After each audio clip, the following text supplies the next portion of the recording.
Hi everyone, I've got something really important I want to talk to you all about today. I'm involved in a cause that I'm super proud to be a part of, and it's something really close to my heart, and I'm hoping that maybe some of you guys can help us out with this.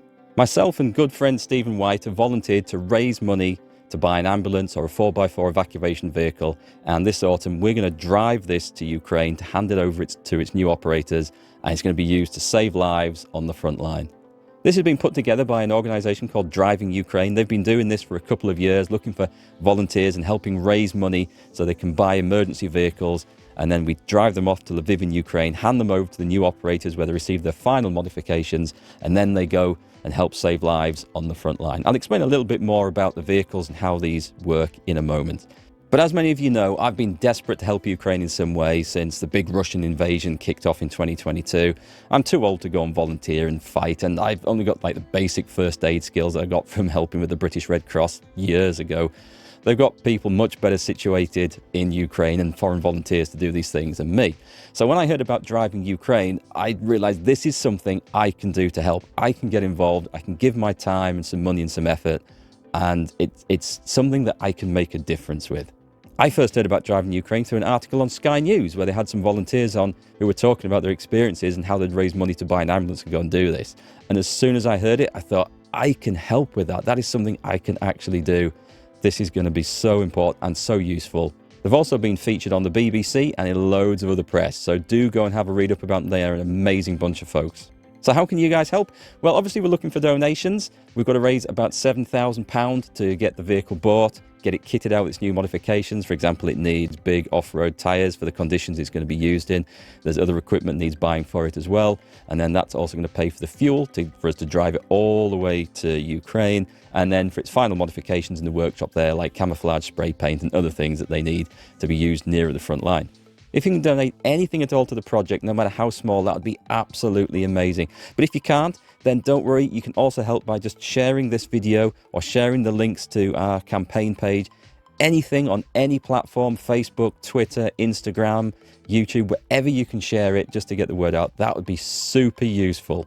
So some of you might be wondering, why a 4x4 and not like an ambulance, an ex-NHS vehicle or something that we could get in the UK and take out there? Well, actually, Driving Ukraine have delivered both types of vehicle out there, and they're used for different purposes. When it comes to combat casualty evacuation, ideally from the front line, some sort of armoured fighting vehicle is used to get casualties straight back to like a field dressing station. From there, they're assessed and get some emergency treatment, and then they're put into like a 4x4 evacuation vehicle. The 4x4s are used because they have to go over some pretty rough terrain.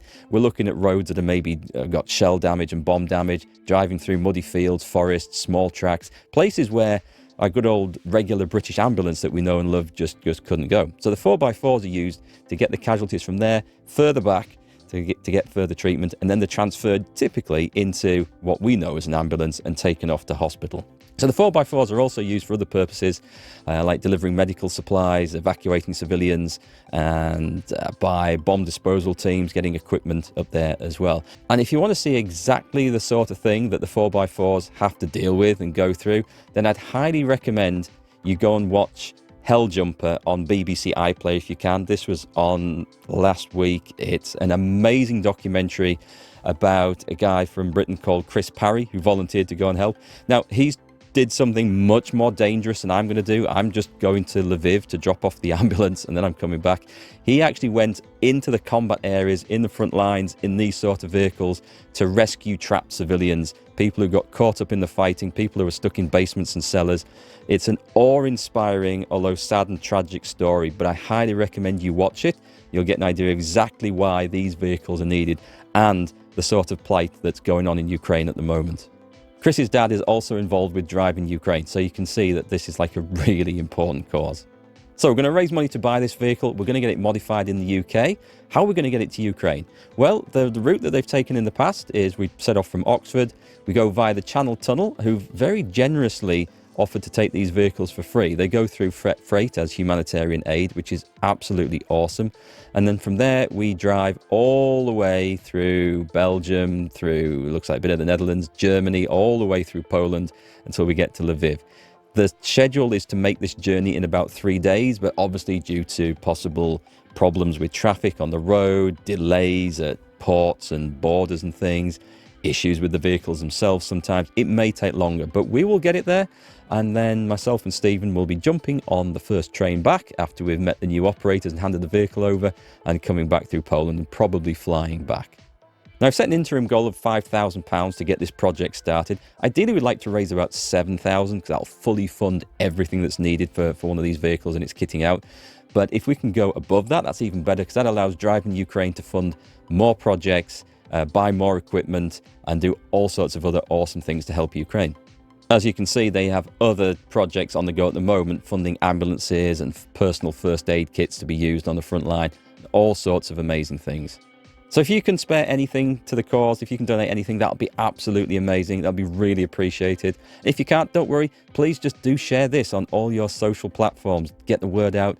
Maybe send it to some friends, email someone you know, or some local businesses that might like to sponsor it. Anyone you think might be interested, please just get the word across. That can be as big a help as donations sometimes. It'll be really appreciated. So I just want to say thanks again. We, of course, will update you on the progress, and I'm sure there'll be some videos and pictures taken of the trip when it takes place, which we'll update you all so you can see how we've got on. I just want to say thanks very much in advance, and I hope that we can make quite a difference to some of our friends in Ukraine.